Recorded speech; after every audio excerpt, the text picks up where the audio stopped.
उपमुख्यमंत्री माननीय आमदार स्वर्गवासी अजितदादा पवार यांनी सुधारण्यासाठी प्रयत्नशील होते.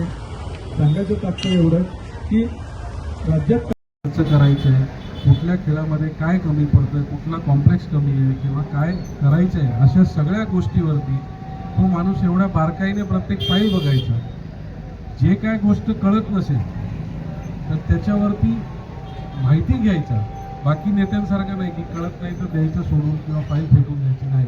त्याच्यावरती योग्य माहिती घ्यायचा आणि त्या ठिकाणी जसं आता सांगितलं की लगेच निकाल कसा दिला जाईल याच्यावरती अशा बऱ्याचशा गोष्टी दादांच्या आहेत. माझ्यासारख्या कार्यकर्त्यांना एवढी आज खंत आहे की आम्हाला ज्यांनी घडवलं ते सुरेशभाई कलमाडी ह्याच जानेवारी महिन्यात 6 तारखेला गेले, ज्यांनी एका काळ पुणे गाजवलं आणि पुण्याचं नाव आंतरराष्ट्रीय याच्यावरती नेलं आणि ते आमच्या वडिलांसारखे त्यांनी आधार आम्हाला दिला. आणि त्यांच्यानंतर आमचे आयडल अजितदादा होते राजकारणात. तर आज आमचा एक मोठा भाऊ घरातनं गेलेला आहे असं प्रत्येकाला वाटतंय. आणि आम्हाला तर सकाळची जेव्हा बातमी आली तर डोळ्यातनं अश्रू थांबतच नव्हते की बाबा दादा म्हणजे एक आयडल होता की राजकारणात आम्ही कुणाकडे बघायचं, कसं काम करायचं, ह्या सगळ्या गोष्टी आता इथं सांगण्यासारखे नाही आहेत, ते भावना आहेत मनातल्या.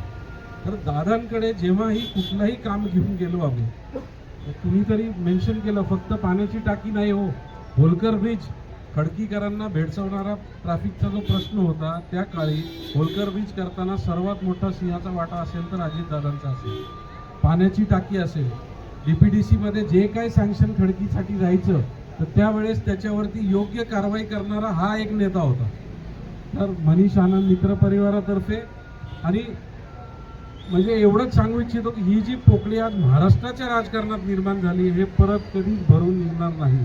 काल जेव्हा ही बातमी कळाली तर डोक्यात एकच प्रश्न हे फिरत होता की महाराष्ट्राचं राजकारण आज संपला का. कारण अजितदादाच्या शिवाय माणूस विचार करू शकत नाही महाराष्ट्राचं राजकारण, हे एक प्रश्न डोक्यात फिरत होता. पण दादा आम्हाला सोडून गेले. त्यांच्यासारखा माणूस महाराष्ट्राला, त्यांच्यासारखा नेता, त्यांच्यासारखा आमचा मोठा भाऊ दादा आम्हाला भेटणार नाही. एवढीच देवाचरणी प्रार्थना करतो की ते जिथं असतील त्यांना शांती मिळावी. महाराष्ट्राची जागा सगळ्या वक्त्यांनी लहान वक्ती जेवढं बोललं आता मला बोलणं काही शिल्लक राहिलेलं नाही आहे. पण मी एवढंच सांगेल, महाराष्ट्राचा दादा गेला आणि सर्व धर्मीय नेता, तर कुठल्या धर्माचा नेता त्याकडे आता कधी त्यांनी विचार नाही केला. असे दादा आज आपल्यातनं गेलेत. गोरगरिबांचा कैवारी, शेतकऱ्यांचा कैवारी आज आपल्यातनं निघून गेलेला आहे. निव्वळ पुण्याचं अख्ख्या महाराष्ट्राचं नुकसान झाले. ज्याच्या आवाजाला दिल्लीसुद्धा हरवायची ते दादा आज आपल्यातनं गेलेले.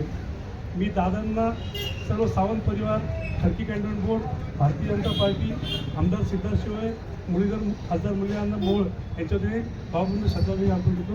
धन्यवाद. जे बरेचसे अनुभव असतील, अण्णांनी देखील त्यांच्याबरोबर बरेच दिवस, बरेच वर्ष अण्णांनी देखील काम केलेलं आहे. ज्यांना खरोखरच दादांच्या बरोबर काम करण्याची संधी मिळाली ते खरोखरच भाग्यशाली आहेत. कारण असा नेता पुन्हा होणे नाही.